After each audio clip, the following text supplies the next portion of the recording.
Gumagawa ako ng mga video sa iglesia. Noong una akong magsimulang magsanay, humihingi ako ng tulong sa mga tao kapag may hindi ako naunawaan. Kalaunan, unti-unti kong naarok ang ilang prinsipyo at nakagawa pa ako ng ilang video ng mag-isa.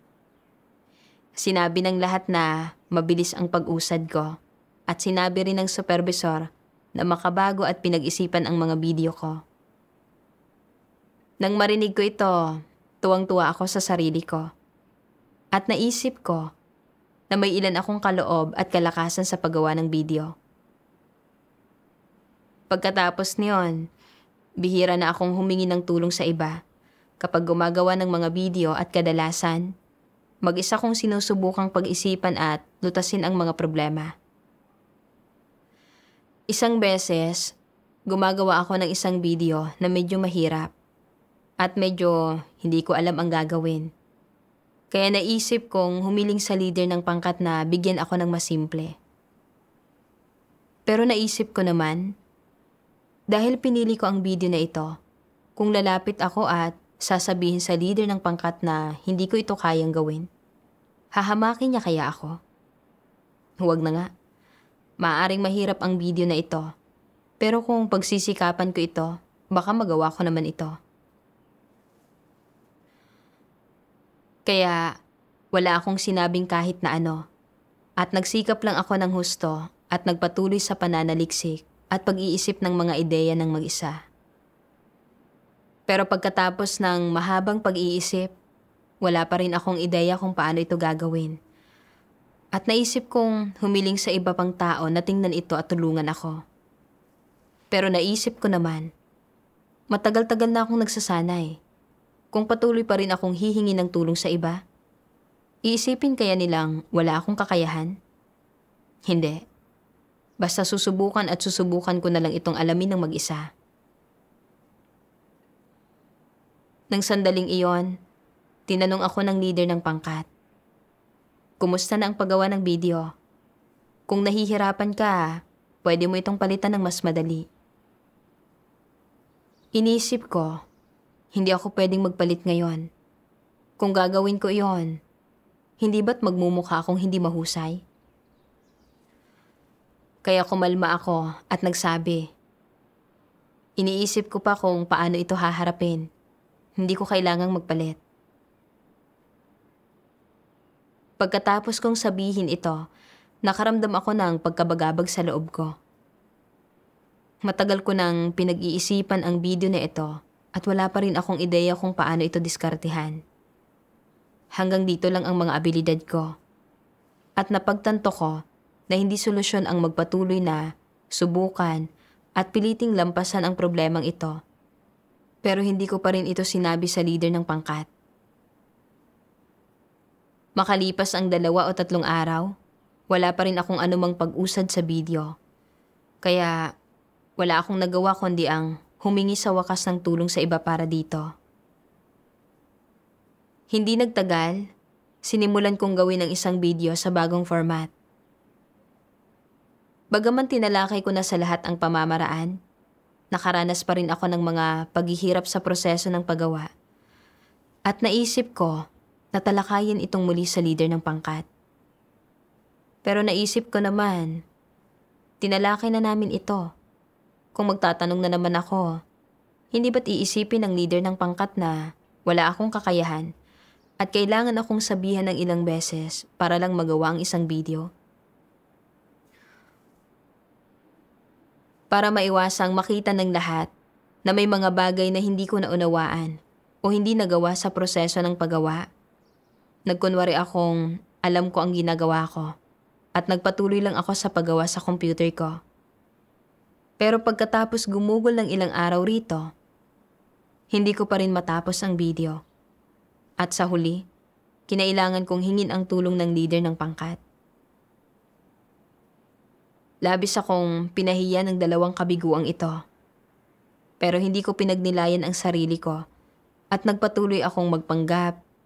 At dahil dito, walang naibungang anumang resulta ang tungkulin ko. Naging negatibo ako at hinusgahan ko ang sarili ko na walang kakayahan at hindi angkop sa paggawa ng video. Talagang nanlumo at nasaktan ako. Minsan gusto kong sabihin sa isang tao ang kalagayan ko. Pero natatakot ako na kung makita ng iba ang mga kahinaan at pagkukulang ko, hahamakin nila ako. Kaya ayaw kong magtapat sa kanila. Minsan, nagmungkahi sa akin ang leader ng pangkat na sinasabi, hindi ka nagbabahagi sa mga pagtitipon tungkol sa iyong pagkaunawang batay sa karanasan sa mga salita ng Diyos. Di nagsasabi tungkol sa katiwalian o mga pagkukulang mo o kung paano mo naranasan ang mga paghihirap sa tungkulin mo. Mukhang nagbibigkas ka lang ng mga salita at doktrina para magpakitang gilas. Nakita kong nakilatis ako ng leader ng pangkat at hiyang-hiya ako. Namula ang mukha ko at yumuko ako nang walang anumang sinasabi. Kalaunan, pinadalhan ako ng leader ng pangkat ng isang sipi ng mga salita ng Diyos para tulungan ako. Sabi ng Diyos, ang mga tao mismo ay mga nilikha. Kaya ba ng mga nilikha na magkamit ng walang hanggang kapangyarihan? Kaya ba nilang maging perpekto at walang anumang mali? Kaya ba nilang maging mahusay sa lahat ng bagay, maunawaan ang lahat ng bagay, makilatis ang lahat ng bagay, at makaya ang lahat ng bagay? Hindi nila kaya. Gayunman, sa kalooban ng mga tao, mayroong mga tiwaling disposisyon at isang malalang kahinaan. Sa sandaling matuto sila ng isang kasanayan o propesyon, pakiramdam ng mga tao ay may kapabilidad sila, na sila ay mga taong may katayuan at may halaga, at na sila ay mga profesional. Gaano man sila kapangkaraniwan, nais nilang lahat na ipresenta ang kanilang sarili bilang sikat o katangi-tanging individual, na gawing medyo tanyag na tao ang kanilang sarili, at ipaisip sa mga tao na perpekto sila at walang kapintasan. Wala ni isang depekto. Sa mga mata ng iba, nais nilang maging sikat, makapangyarihan, o dakilang tao, at gusto nilang maging napakalakas, kaya ang anumang bagay nang walang hindi nila kayang gawin. Pakiramdam nila, kapag humingi sila ng tulong sa iba, magmumukha silang walang kapabilidad, mahina at mas mababa, at nahahamakin sila ng mga tao. Sa dahilang ito, palagi nilang nais na patuloy na magkunwari. Ang ilang tao, kapag pinagawa ng isang bagay, ay nagsasabing alam nila kung paano ito gawin, kahit na sa katunayan ay hindi. Pagkatapos, palihim, sasaliksikin nila ito at susubukang matutuhan kung paano ito gawin. Ngunit pagkatapos itong pag-aralan ng ilang araw, hindi pa rin nila nauunawaan kung paano ito gawin. Kapag tinanong kung kumusta sila rito, sinasabi nila, malapit na, malapit na. Pero sa kanilang puso, naiisip nila, hindi ko pa nauunawaan. Wala akong ideya, hindi ko alam kung ano ang gagawin. Hindi ko pwedeng isiwalat ang sikreto. Dapat ituloy ko ang pagkukunwari. Hindi ko maaaring hayaang makita ng mga tao ang aking mga pagkukulang at kamangmangan. Hindi ko maaaring hayaang hamakin nila ako. Anong problema ito? Isa itong impyernong buhay na sinusubukang huwag mapahiya sa ano pamang paraan. Anong klaseng disposisyon ito? Walang hangganan ang kayabangan ng gayong mga tao, nawala na sila ng buong katwiran. Ayaw nilang maging katulad ng iba, Ayaw nilang maging karaniwang mga tao, normal na mga tao. Bagkus ay nais nilang maging superhuman, katangi-tanging individual o magagaling. Napakalaking problema nito. Patungkol sa mga kahinaan, mga pagkukulang, kamangmangan, kahangalan, at kawalan ng pagkaunawa sa loob ng normal na pagkatao, babalutan nila ang lahat ng iyon. Hindi ipapakita sa ibang mga tao, pagkatapos ay patuloy silang magpapanggap. Pagkatapos basahin ang mga salita ng Diyos, naunawaan ko na ang mga tao ay mga nilikha at ang lahat ay may maraming pagkukulang at kahinaan. Gaano man kahusay ang isang tao, imposibleng mapangasiwaan at magawa ang lahat ng bagay. Ang patuloy na pagbabalat kayo sa halip na ang magawang tratuhin ng tama ang mga pagkukulang at kahinaan ng isang tao ay labis na kahangalan, kamangmangan, kayabangan at kawalang katwiran. Naisip ko kung paanong noong nagsisimula pa lang akong magsanay sa paggawa ng video at hindi pa naaarok ng mabuti ang mga prinsipyo. Normal para sa akin na hindi makagawa ng mga komplikadong video. Pero hindi ko nakilala ang sarili kong mga limitadong kakayahan. At pagkatapos gumawa ng ilang video, kapag pinupuri ako ng mga kapatid at pinapalakas nila ang loob ko, nagsimula akong mag-isip na may mahusay akong kakayahan at na magaling ako at may mga professional na kasanayan. Kapag nahaharap ako sa mga bagay na hindi ko magawa o maunawaan, tumitigil akong humingi ng tulong at basta na lang akong nagtatago at nagbabalat kayo. Natatakot na kung makita ng iba ang mga pagkukulang ko, mababago nito ang magandang impression nila sa akin. Napansin ng leader ang mga paghihirap ko at aktibo akong inalukan ng tulong. Pero patuloy akong nagpanggap at tinanggihan ko ang tulong niya. Pinipiling mag-isang magsaliksik ng palihim at mag-aksaya ng oras sa halip na ipagtapat ang mga problema ko. Dahil dito, naantala ko ang pag-usad ng video. Ganon din ang ginawa ko noong gumagawa ako ng video sa bagong format. Bagaman malinaw sa akin na wala akong ideya kung ano ang gagawin, sinadya kong magkunwari na ginagawa ito para linlangin ang iba. Nagsayang ako ng maraming oras at hindi pa rin nagawa ang video. Para mapanatili ang magandang imahe ko sa iba, pinagtakpan ko ang mga paghihirap at pagkukulang ko at hindi hinayaan ang sino man na makita ang mga ito. Kahit na kapag negatibo ako, hindi ko ito pinaalam kahit kanino. Gusto kong patuloy na magbalat kayo bilang isang tao na kayang gawin ang lahat at nalalampasan ang lahat ng tao sa lahat ng bagay. Napakayabang ko at ganap na walang kamalayan sa sarili. Pero hindi ko makilatis ang usaping ito at nagpatuloy lang ako sa pagbabalat kayo.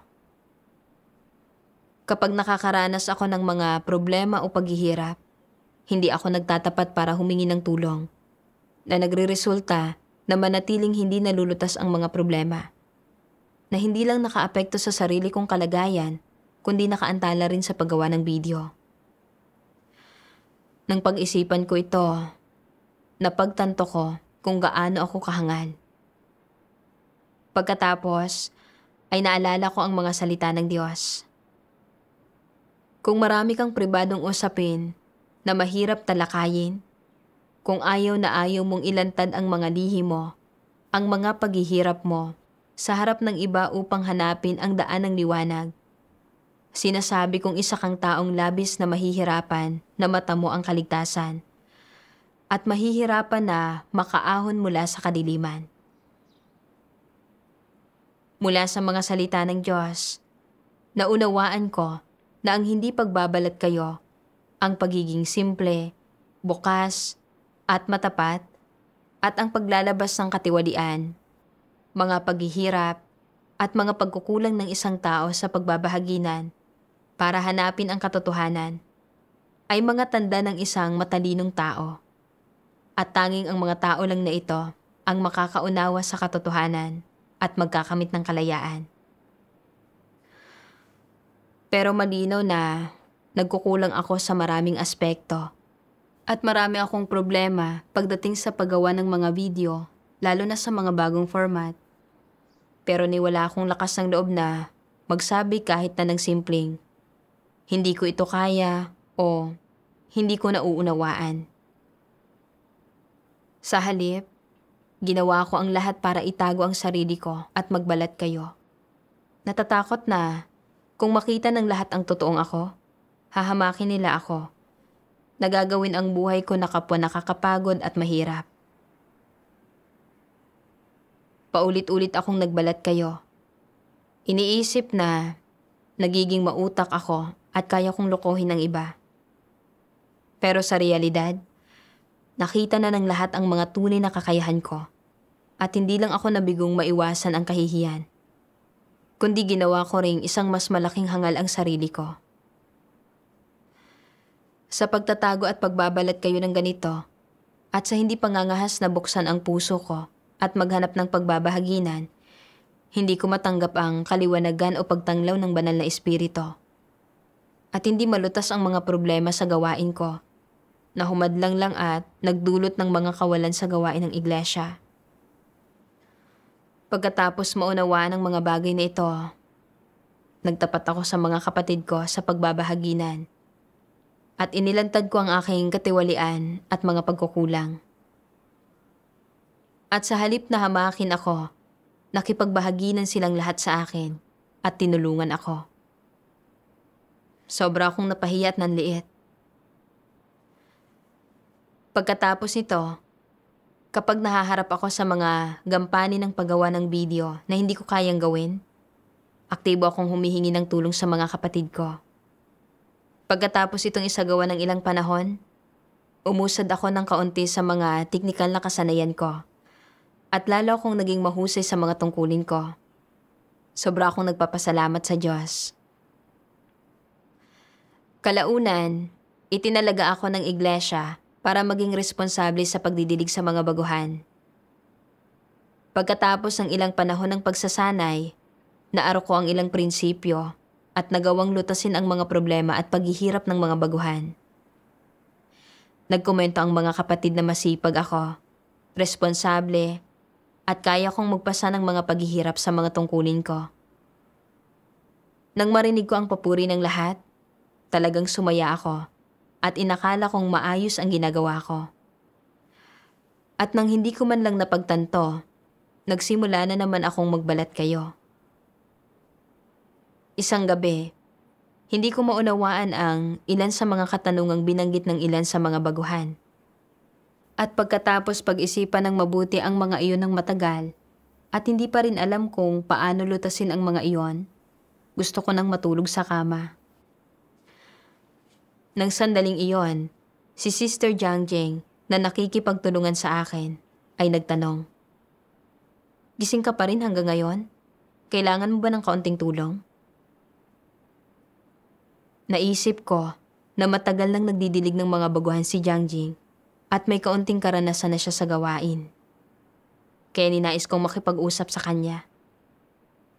Pero naisip ko, kung patuloy ko siyang tatanungin tungkol sa lahat ng bagay, iisipin kaya niyang wala akong kakayahan na hindi ko man lang kayang lutasin ang problemang ito? Hahamakin kaya niya ako? Huwag na. Ako na lang ang bahala rito. Sa ganitong paraan, mayroon pa rin siyang magandang impresyon sa akin bilang isang taong handang magpuyat, magtiis ng paghihirap at magbayad ng halaga. Kaya nilakasan ko ang loob ko at sinabi sa kanya na kaya kong pangasiwaan ng mga bagay-bagay at dapat na siyang matulog. Nang gabing iyon, nagpuyat ako hanggang 2 AM at hindi ko pa rin alam kung paano lutasin ang ilang problema. Hindi lang ako nag-aksaya ng oras, kundi naantala ko rin ang gawain. At nakaramdam ako ng hindi maipaliwanag na panlulumo at pagkabagabag sa loob ko. Galit na galit din ako sa sarili ko Iniisip, bakit hindi na lang ako maging matapat at sabihin kailangan ko ng tulong? Bakit nag-aabala pa akong umasta na, matatag, at magkunuring kaya kong gawin ang lahat ng bagay? Pero hindi ko pa rin pinagnilayan ang sarili ko. Kalaunan, lumaki ang saklaw ng mga responsibilidad ko at ang mga problema at paghihirap na naranasan ko sa gawain ko ay nagpatuloy lang na lumaki kasabay nito. Pero mababaw ang pagkaunawa ko sa katotohanan at nahirapan akong makita ng malinaw ang mga isyu at lutasin ang mga iyon. Minsan, nasa mahihinang kalagayan ang mga tagadilig at hindi nagbubunga ng anumang mga resulta ang mga tungkulin nila at hindi ko alam kung paano lutasin ang mga isyu nila. Para maiwasang makita ng iba ang mga kahinaan at pagkukulang ko, pinag-isipan ko lang ng mag-isa ang mga bagay-bagay. At kapag may problemang hindi ko talaga malutas, nagiging napaka-negatibo ko na palihim na akong umiiyak. Pero kahit ganoon, nagpatuloy pa rin ako. Habang nasa pagsusuri ng gawain, nakita ko na ang mga resulta ng gawaing ako ang responsable ay napakahina. Na maraming dating problema ang hindi pa nalutas at nalumitaw ang mga bagong isyu. Nang sandaling iyon, hindi ko na napigilan pa at umiyak ako. Habang humihikbi, ipinagtapat ko kay Jiangjing ang buong kalagayan ko. Laking gulat ko. Sinabi niya, ang buong akala ko ay napakaayos mong gumagawa. Pero kung hindi ka pa nagsabi ngayon, hindi ko malalaman na napakarami mo palang problema. Hiyang-hiya ako. Dahil ito ang hitsura na nalikha ko sa pagbabalat kayo at panlilinlang sa iba. Sa ilang sumunod na araw, madalas kong iniisip, bakit kaya sa tuwing nakakaranas ako ng mga problema, ayaw kong magtapat at makipagbahaginan sa iba? Bakit palagi akong mahilig magtago at magbalat kayo? Kalaunan, nabasa ko ang mga salita ng Diyos. Kahit ano pa ang konteksto, ano man ang tungkuling ginagawa niya, susubukan ng isang antikristo na magbigay ng impresyon na hindi siya mahina, na lagi siyang malakas, puno ng pananalig, at hindi kailanman negatibo, nang sa gayon ay hindi kailanman makikita ng mga tao ang kanyang tunay na tayog o totoong saloobin sa Diyos. Sa katunayan, sa kaibuturan ng kanyang puso, naniniwala ba talaga siya na wala siyang hindi kayang gawin? Tunay bang naniniwala siya na wala siyang kahinaan, pagkanegatibo, o mga pagpapakita ng katiwalian? Tiyak na hindi. Magaling siyang magkunwari, mahusay sa pagtatago ng mga bagay-bagay. Gusto niyang ipinapakita sa mga tao ang kanyang bahagi na malakas at kahanga-hanga. Ayaw niyang makita nila ang parte niya na mahina at totoo. Halata naman ang kanyang layon. Simple lang naman. Ito ay upang mapanatili ang kanyang banidad at pride, upang maprotektahan ang puwang na mayroon siya sa puso ng mga tao. Iniisip niya na kung sasabihin niya sa iba ang tungkol sa sarili niyang pagkanegatibo at kahinaan, kung ibubunyag niya ang bahagi ng kanyang pagkatao na mapaghimagsik at tiwali, magiging matinding pinsala ito sa kanyang katayuan at reputasyon. Mas malaking problema pa ito kaysa sa pakinabang na dulot nito. Kaya mas nanaisin pa niyang mamatay kaysa aminin na may mga oras na siya ay mahina, mapaghimagsik at negatibo. At kung dumating man ang araw na makita ng lahat ang bahagi niya na mahina at mapaghimagsik, kapag nakita nila na siya ay tiwali at hindi talaga nagbago, magpapatuloy siya sa pagkukunwari. Iniisip niya na kung aaminin niyang mayroon siyang tiwaling disposisyon, na isa siyang ordinaryong tao, isang hamak na tao, mawawalan siya ng puwang sa puso ng mga tao, mawawala sa kanya ang pagsamba at pagtangi ng lahat, at kung kaya ay lubos na mabibigo. Kaya't anuman ang mangyari, hindi siya magtatapat sa mga tao. Anuman ang mangyari, hindi niya ibibigay ang kanyang kapangyarihan at katayuan kaninuman. Sa halip, makikipagkompetensya siya sa abot ng kanyang makakaya at hinding-hindi susuko. Sino mang nag-iisip na ang sarili nila ay walang kapintasan at banal ay mga impostor lahat.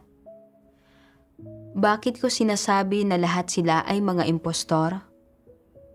Sabihin mo sa akin, mayroon bang sino mang walang kapintasan sa gitna ng tiwaling sangkatauhan? Mayroon bang sino man na tunay na banal? Wala. Tiyak na wala. Paano mawawala ng kapintasan ang tao samantalang labis siyang nagawang tiwali ni Satanas at, maliban pa riyan, hindi niya likas na taglay ang katotohanan? Diyos lang ang banal. Lahat ng tiwaling sangkatauhan ay may dungis. Kung magpapanggap ang isang tao bilang isang banal na tao, sasabihin na wala siyang kapintasan. Ano ang taong iyon? Siya ay isang diablo, isang Satanas, isang arkanghel. Siya ay magiging tunay na antikristo. Isang antikristo lang ang magsasabing siya ay walang kapintasan at banal na tao.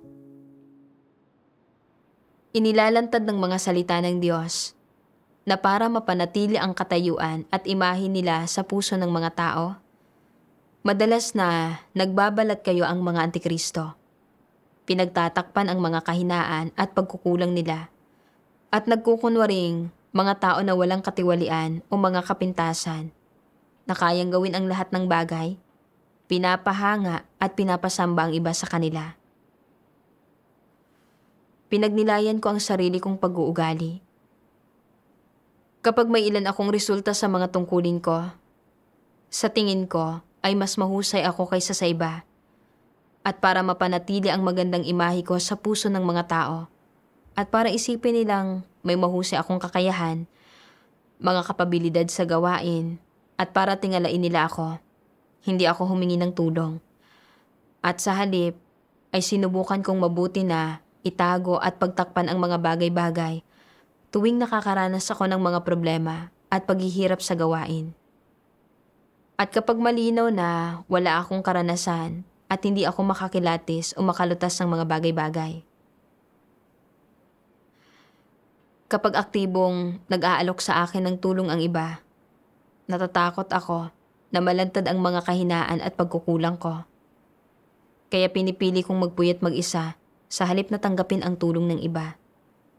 Nagpapanggap pa ngang handa akong magtiis ng paghihirap nang hindi nagrereklamo para isipin ng mga tao na tapat ako sa mga tungkulin ko at kaya kong magtiis ng mga paghihirap at magbayad ng halaga. Pero sa huli, nauwi lang ako sa pagpapahirap sa sarili ko hanggang sa punto na manlumo at masaktan ako. Umiiyak ng palihim at hindi nangangahas magsabi dahil sa takot na makita ng mga kapatid ang tunay kong tayog at hindi na ako tingalain. Tunay na ako ay mapagpaimbabaw at peke. Sa pagbabalik tanaw ko, hindi kailanman hiningi ng iglesia sa akin na magawa kong kilatisin ang lahat ng bagay o lutasin ang bawat problema sa mga tungkulin ko. Mapagpaimbabaw lang talaga ako. Palaging nagkukunwaring malakas, nagmamalaki ako tungo sa sarili kong kapahamakan at nagkukunwaring nauunawaan ang mga bagay-bagay kahit hindi naman. Pinapahirapan ko lang ang sarili ko. At dahil dito, naantala ko ang gawain ng iglesia at nagdulot ng maraming pagdurusa sa sarili ko. Dahil palagi akong nagbabalat kayo bilang isang aktibo at positibong tao sa harap ng iba, nalihis ang ilang kapatid sa pagkukunwari ko at inakala nilang kaya kong tumiis ng paghihirap, na may mga kakayahan ako sa gawain at mataas ang tingin nila sa akin. Sinabi ng isang sister sa akin, "Ang hirap siguro na ikaw lang ang nagdadala ng gayong kabigat na pasanin. Gusto kong matuto sa iyo." Ang taas ng tingin sa akin ng sister dahil lang palagi akong nagbabalat kayo at hindi ko kailanman inilantad ang mga kahinaan o paghihirap ko. Naging napakahusay ko sa panlilihis at panlilin lang sa iba na hindi lang mapaminsala sa iba, kundi pati na rin sa sarili ko. Mula sa kaibuturan ng puso ko ay namumuhi ako sa mga kilos at asal ko at ayaw ko nang magbalat kayo pa o magpatuloy sa maling landas na ito. Kaya nagdasal ako sa Diyos ng nagsisisi at naghanap ng landas ng pagsasagawa. Pagkatapos ay nabasa ko ang mas marami pang mga salita ng Diyos. Dapat mong hanapin ang katotohanan upang malutas ang anumang problemang lumilitaw, anuman iyon, at huwag magbalat kayo o magkunwari para sa iba sa anumang paraan. Ang iyong mga pagkukulang, iyong mga kapintasan, iyong mga pagkakamali, iyong mga tiwaling disposisyon. Maging ganap na bukas tungkol sa lahat ng ito at makipagbahaginan tungkol sa lahat ng ito. Huwag mong itago ang mga ito sa loob mo. Ang pagkatutong buksan ang iyong sarili ang unang hakbang tungo sa buhay pagpasok at ito ang unang balakid na siyang pinakamahirap malampasan. Kapag nalampasan mo na ito, madali nang pumasok sa katotohanan. Ano ang ipinahihiwatig ng paggawa sa hakbang na ito? Nangangahulugan ito na binubuksan mo ang puso mo at ipinapakita ang lahat ng nasa loob mo, mabuti o masama, positibo o negatibo. Inilalantad ang iyong sarili para makita ng iba at ng Diyos. Walang itinatago sa Diyos, walang pinagtatakpan, walang ikinukubling anuman, walang panlilinlang at panluloko, at bukas at matapat din maging sa ibang mga tao. Sa ganitong paraan, nabubuhay ka sa liwanag at hindi ka lamang sisiyasating mabuti ng Diyos, kundi makikita rin ng ibang mga tao na kumikilos ka ng may prinsipyo at may antas ng kalinawan. Hindi mo kailangang gumamit ng anumang mga pamamaraan para protektahan ang iyong reputasyon, imahe, at katayuan, ni hindi mo kailangang pagtakpan o ikubli ang iyong mga pagkakamali. Hindi mo kailangang makisangkot sa mga walang saysay na pagsisikap na ito. Kung mabibitiwan mo ang mga bagay na ito, labis kang mapapahinga. Mamumuhay ka ng hindi napipigilan o walang pasakit, at mamumuhay ka ng lubusan sa liwanag. Kaya't kung ano man ang iyong kalagayan, negatibo ka man o naghihirap, ano man ang iyong personal na mga motibasyon o mga plano, ano man ang nabatid mo na o napagtanto sa pamamagitan ng pagsusuri, dapat kang matutong magtapat at makipagbahaginan, at habang nakikipagbahaginan ka, gumagawa ang banal na espiritu. At paano gumagawa ang banal na espiritu? Binibigyang liwanag at tinatanglawan ka niya, at pinahihintulutan kang makita ang kalubhaan ng suliranin. Ipinapaalam niya sa iyo ang ugat at diwa ng suliranin. Pagkatapos ay unti-unti niyang ipinauunawa sa iyo ang katotohanan at ang kanyang mga layunin. At hinahayaan kanyang makita ang landas ng pagsasagawa at makapasok sa katotohanang realidad. Kapag ang isang tao ay hayagang nakapagbabahaginan, nangangahulugan ito na mayroon siyang matapat na saloobin sa katotohanan. Ang pagiging matapat ng tao ay nasusukat sa kanyang saloobin sa katotohanan.